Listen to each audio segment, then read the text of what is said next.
Girls, I'd just like to update you with my progress with the 2020 tournament qualifiers solo.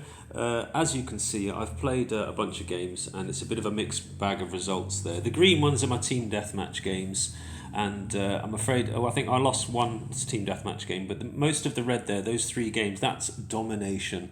My domination cast let me down a bit, so I'm going to pop back and tweak a couple of the classes a little bit. Well, I'm going to give all 5 classes a minor tweak just to improve my chances, hopefully. And I'm going to have another go next weekend at qualifying. So let's pop back to our multiplayer screen so I can get into the loadout changes I'm going to make. Okay, now then, I found that with the shotgun class, the flak jacket was of minimal use generally. It did save me once, but overall, I think as I move in, I do get shot a bit, so I'm going to go with fast recovery so that when I do get the kill, I can quickly heal up and be fresh for the next one. Apart from that, everything's good, except the Sparrow.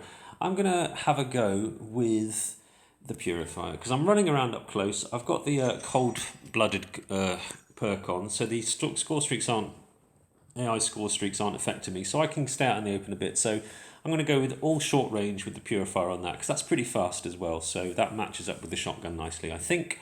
So, you know, I'm going to the smoke grenade I love, the combat axe obviously, as you know, I love.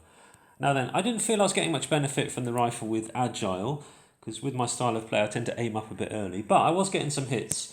So I think fast recovery seems to me a good partner with toughness.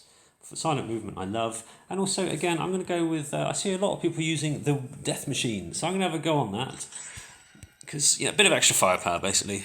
So I'm going to go with the death machine and fast recovery, and again same 2 changes here. I'm going to get the death machine on because this is the same class basically. It's rifle with rocket instead of rifle with pistol. So again I'm going to go with fast recovery because I do take a few hits, so nice to be fresh for the next contact.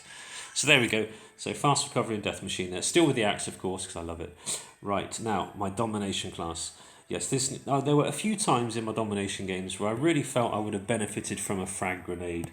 So I'm going to pop on the frag grenade there for my domination class. And also, there was a few times when I couldn't cover everywhere at once. So I'm going to try the hive, because that seems to be quite useful for domination when you're protecting your points, when you're protecting the circles. So I'm going to go with hive for that one.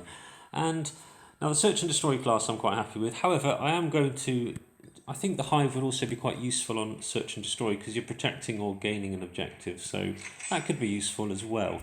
I think that's the only change I'm going to make to search and destroy. Keep the silence gun, keep the rocket, but I'm going to add a frag grenade and the hive. And with domination, there we go, got the hive and the frag grenade, that's the change.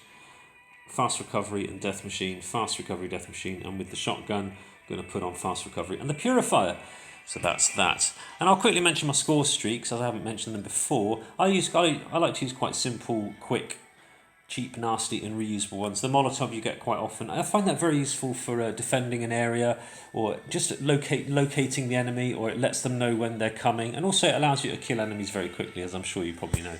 Same with the hunter-killer drone. If everyone's got cold-blooded, it will attack a piece of enemy equipment, like a trip mine or a sentry gun or whatever, so that's quite useful. And then counter UAV, as you know, I don't use a silencer much, so counter UAV kind of helps with that as well. And if you combine that with dead silence and a smoke grenade as well, it means you can change position quite rapidly on the map, relatively undetected. So that's why I use those 3 score streaks. All right, I'm going to go and play some Rust now. I'm going to my first go on Rust, so I'll show you how that goes. All right, guys, stay safe.